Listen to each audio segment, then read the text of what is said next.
میرے دوستو، آج ہم اللہ پاک کی معرفت سے ناآشنا ہیں، اللہ کو نہیں جانتے کہ اللہ کون ہے۔ حدیث شریف میں آتا ہے جب بارش برستی تھی تو ہمارے نبی اپنا گریبان کھول کے اپنے سینے کو ننگا کرتے تھے اور آسمان کے نیچے یوں کھڑے ہو جاتے تھے، اور آسمان کے جو سیدھے بارش کے قطرے آ رہے ہوتے تھے اس کو اپنے سینے پہ لیتے تھے اور کہتے تھے یہ قطرے سیدھے میرے اللہ کی طرف سے آ رہے ہیں۔ یہ قطرے سیدھے کہاں سے آ رہے ہیں؟ کس کی طرف سے آ رہے ہیں؟ اللہ کی طرف سے آ رہے ہیں۔ یہ قطرے سیدھے میرے اللہ کی طرف سے آ رہے ہیں، ان کی یہ کہیں آلودہ بھی نہیں ہوئے، سیدھے اللہ کی طرف سے آ رہے ہیں۔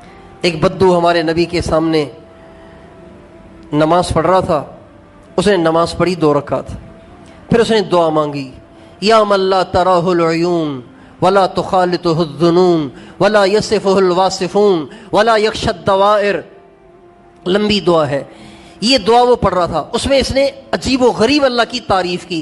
جب وہ نماز پڑھ کے فارغ ہو گیا تو آپ علیہ السلام نے اس کو بلایا، اور آپ علیہ السلام کے پاس اس وقت کھجور کی گھٹلی جتنا سونا رکھا ہوا تھا، سونا، کھجور کی گھٹلی جتنا سونا، یہ بڑی قیمت کی چیز ہے، کھجور کی گٹلی جتنا سونا آپ کے پاس رکھا ہوا تھا۔ آپ نے وہ اٹھایا اور اس کو بلا کے اس کو مرحمت فرمایا، پھر فرمایا تمہیں پتہ ہے یہ گٹلی کا یہ اتنا سارا سونا میں نے تمہیں کیوں دیا ہے؟ میں نے تمہیں کسی رشتہ داری کی وجہ سے نہیں، کسی اور وجہ سے نہیں، بلکہ تمہیں اس لیے دیا ہے کہ تو نے میرے رب کی تعریف بہت اچھی کی ہے، تو نے میرے اللہ کی تعریف بڑی اچھی کی ہے۔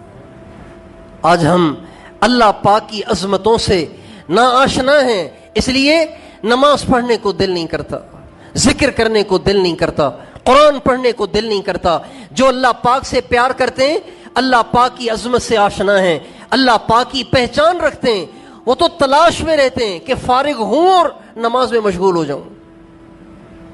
ایک بہت بڑے بزرگ گزرے، حضرت مولانا عبد الواحد لاہوری رحمۃ اللہ علیہ، ہمارے ایک بہت بڑے بزرگ گزرے، حضرت امام ربانی مجدد الف ثانی رحمۃ اللہ علیہ، یہ ان کے خلیفہ تھے مولانا عبد الواحد لاہوری رحمۃ اللہ علیہ۔ ایک دن اپنے آخری زمانے میں، انتقال سے کچھ عرصہ پہلے، آخری وقت میں، اپنے بڑھاپے کے وقت میں فرمانے لگے، ہائے، اپنے جو قریب بیٹھے ہوئے تھے مقربین، ان میں سے کسی سے پوچھا، بھائی جنت میں نماز ہوگی؟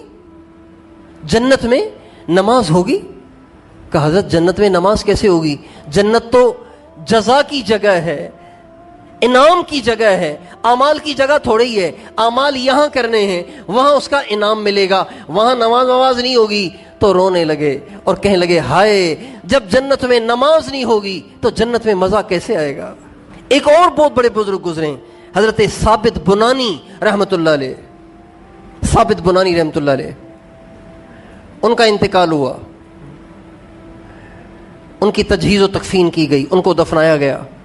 تو دفنانے والوں میں کوئی شخص تھے، تو انہوں نے اپنے ان سر کی آنکھوں سے دیکھا کہ حضرت ثابت بنانی قبر میں کھڑے ہو کے نماز پڑھ رہے ہیں، تو فوراً مٹی لگا دی اور فوراً کے گھر پہنچے اور گھر والوں سے آ کے پوچھا کہ ثابت بنانی کا ایسا کون سا عمل تھا کہ وہ قبر میں بھی نماز پڑھ رہے ہیں؟ تو وہ کہنے لگے 40 برس تک انہوں نے عشاء کے وضو سے فجر کی نماز پڑھی، 40 برس عشاء کے وضو سے فجر کی نماز پڑھی، ساری رات عبادت کرتے تھے۔ لیکن یہ کمال نہیں تھا، ساری رات عبادت کرنا کمال نہیں تھا، ساری رات عبادت کر کے جب صبح کا وقت ہوتا، فجر کی نماز کا ٹائم ہوتا اور قبولیت کا وقت ہوتا، مزدوری، ساری رات مزدوری کرتے، اللہ کی مزدوری کرتے، اب جب مزدوری لینے کا وقت آتا تو اللہ سے دعا کرتے، اللہ میری اور کوئی خواہش نہیں ہے، بس میری خواہش یہ ہے کہ اگر قبر میں بھی کسی کو نماز پڑھنے کا موقع مل سکتا ہو تو اللہ مجھے قبر میں بھی نماز پڑھنے کا موقع عطا فرما۔ 40 برس مسلسل ساری رات کی عبادت کے بعد دعا مانگی تو کیا مانگی کہ اللہ قبر میں بھی نماز پڑھنے کا موقع دے۔ میرے دوستو، کتنے بھائی ہیں ہمارے، کتنی بہنیں ہماری، کتنے نوجوان اور بوڑھے ہیں ہمارے جو بیچارے جمعہ بھی نہیں پڑھتے، فجر نہیں پڑھتے، ظہر نہیں پڑھتے، عصر نہیں پڑھتے، مغرب نہیں پڑھتے، عشاء نہیں پڑھتے۔ یہ لوگ مرنے کے بعد کتنا پچھتائیں گے۔ اور کیوں نہیں پڑھتے؟ اس لیے کہ جانتے ہی نہیں ہے کہ نماز حکم کس ذات کا ہے.